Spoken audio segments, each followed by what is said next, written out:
everyone, welcome to my kitchen. In today's recipe, I'm going to show you how to make Badam Halwa. It's one of the most traditional halwas that's made during weddings, special occasions and festivals. And I'm going to make this halwa. It has a set of simple ingredients like fresh soaked badams, sugar and saffron and ghee. So without wasting any time, let's dive right in and start cooking. To begin making the Badam Halwa, it's fairly simple. I have a set of ingredients already measured and ready.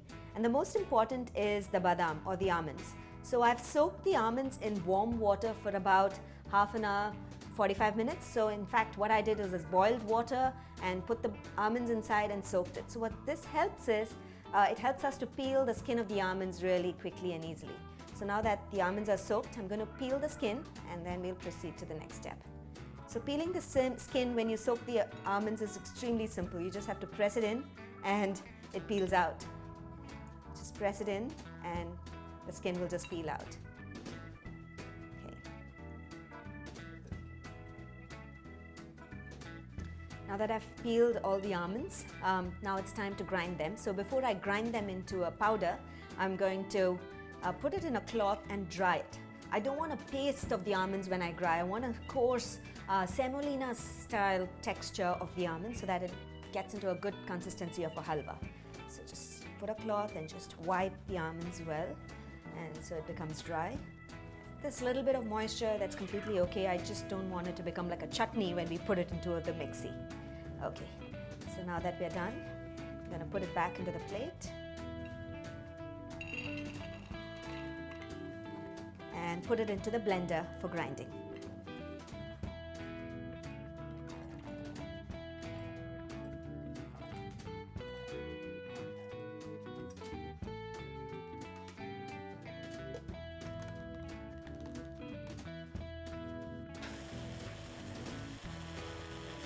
Notice the almonds are just perfectly ground. It has a coarse texture. It's not become extremely moist like a chutney and a paste, but it has a coarse texture, and this is exactly how I want it. So now I'm going to keep this aside. Then now the next step is to cook the Badam Halwa in ghee. The next step to cook the Badam Halwa is to first simmer the milk and sugar together, and once we have a warm milk and sugar, and we can make the Badam Halwa really quickly. So I'm going to add the milk and the sugar and then allow the milk and sugar to dissolve in the milk, and then we'll give it a quick boil and we'll keep it to the side. We need the milk and sugar to be warm. So I'm going to turn the heat to high and give the milk a brisk boil.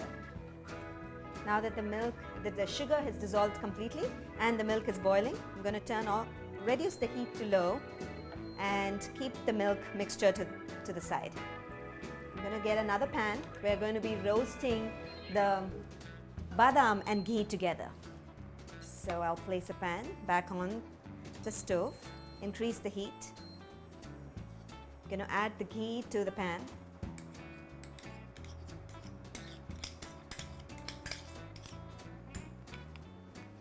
And as the ghee is melting, I'm going to add in the ground soaked almonds into the ghee. Now this is a very crucial step. We have to roast the almond meal in the ghee until you get a nice roasted aroma, and then you feel that it's all separated out. So this takes about a good 5 to 10 minutes based on the quantity of badam that you're doing. So I've just taken about a cup of badam, so it should take about 10 minutes. So we'll keep roasting it until you notice that the almonds are bubbling and it's getting a nice roasted aroma.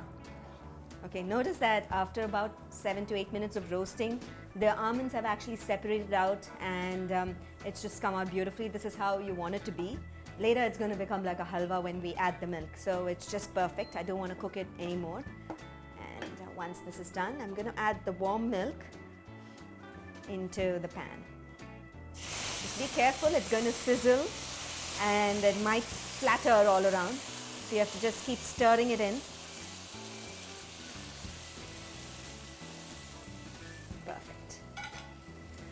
So now that we've added the milk, we have to keep stirring the halwa until all the milk gets absorbed and becomes a nice thick mixture.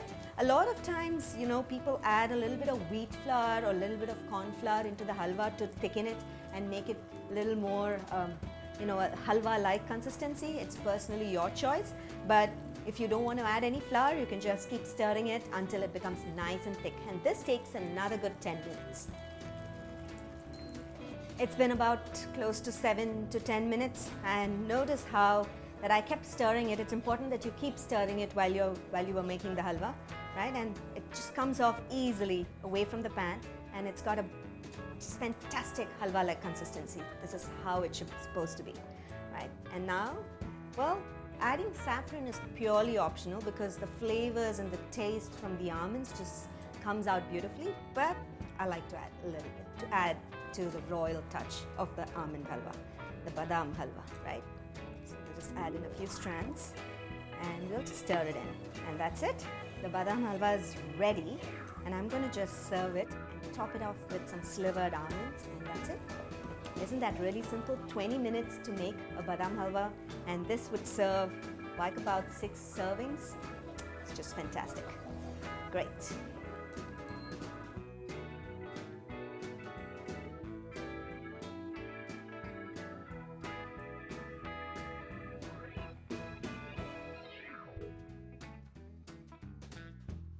I hope you enjoyed watching the recipe of how to make this rich, royal and delicious Badam Halwa. You must try it in your kitchen because it's extremely simple to make and delicious to eat.